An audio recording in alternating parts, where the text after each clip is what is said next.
So this video is designed to augment most of the elite playthrough videos. I didn't have this one in the original one simply because I never bothered to narrate anything in the original one. A lot of the strategy for the elite difficulty comes down to understanding that you have to use less lethal weapons.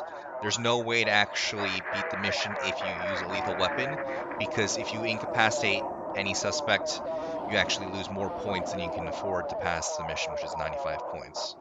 So this 95 point barrier limits you to a lot of things. If you get injured, you can't lose any other points. If two of your officers go down, you can't lose any other points. Basically, those are the big fail conditions. If you lose an officer and get injured, you're basically done. You have to start over. You can only get, I think, 93 points. You lose 5 points for being injured and 2 points for an officer down. But if you lose two officers and you don't get injured, you can still pass the mission with a 96. In regards to understanding your equipment, you're going to have basically two selections of primary weapons. One's going to be the less lethal beanbag shotgun, which is pretty standard fare. You aim and shoot and they get stunned. And then the pepper ball, which is basically a paintball gun with pepper spray inside.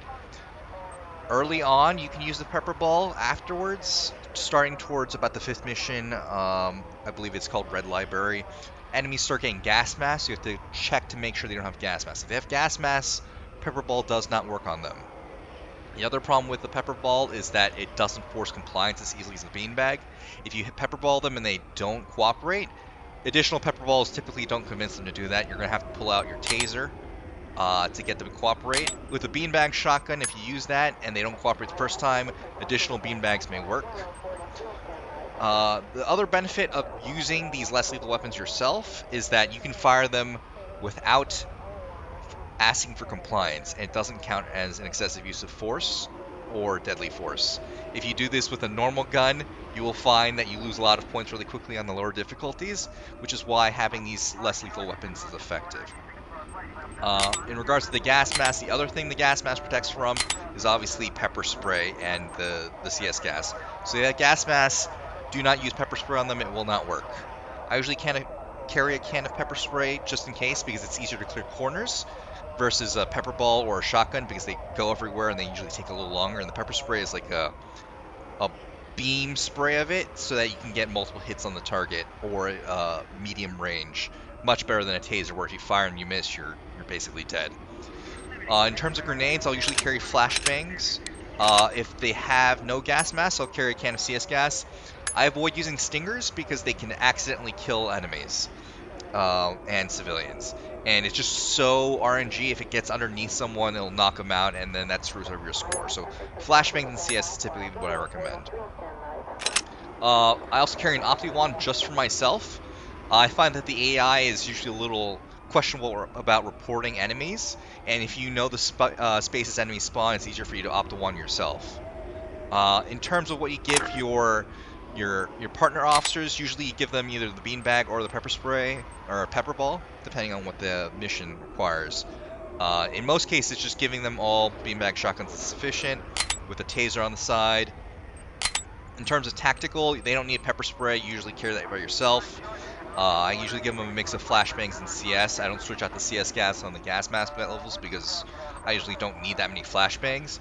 And the 5th slot is a door wedge. This is probably one of the least used items I've seen in play.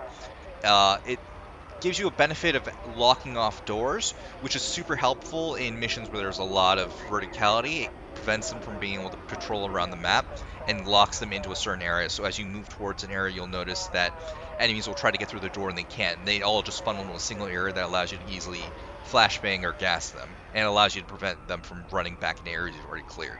So giving all your buddies these 2 flashbangs, 2 gas, and a wedge is usually sufficient for an entire mission.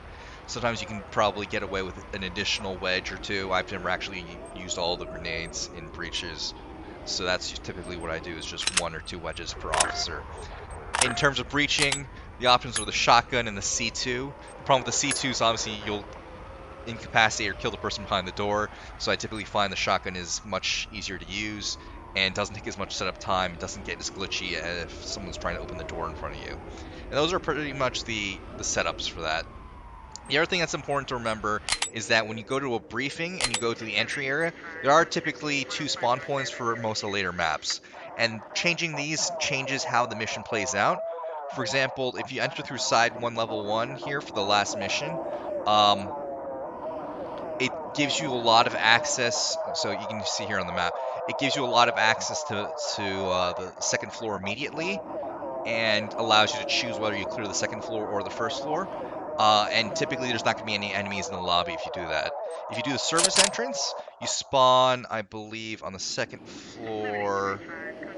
There's a room over here that's not actually on the map, and then you come through and you clear.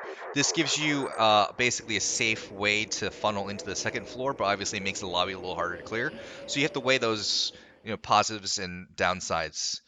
Typically, I'd say that if there's windows on the first side entry, I would recommend going to the alternate entry. But there are places where you can actually brute force your way through these quote unquote unsafe entry methods where you go through the front door. Um, that's mostly down to your personal preference. It's always nice to try the alternative door to see what the different playout is.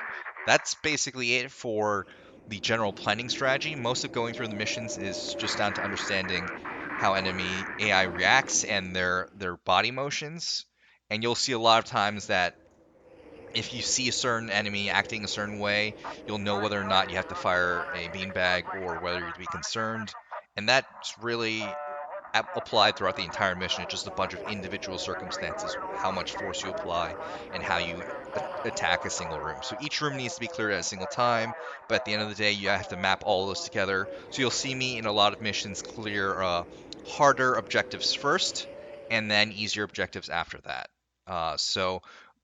For example, in the Duplessis Diamond Center, there's a bank vault you have to clear. That's the hardest one to clear because there's no door entry points. And so basically, you'll see me clear that first, and then go through the easier top level rooms afterwards. It's not very tactical in terms of clearing because it leaves a lot of rooms to the top floor to be attacked from. But it's the easiest one to, if you have to worry about restarting, you restart early rather than having to get through all the hard parts or all the easy parts and then fail repeatedly on the hard parts because that just gets a little stressful on you.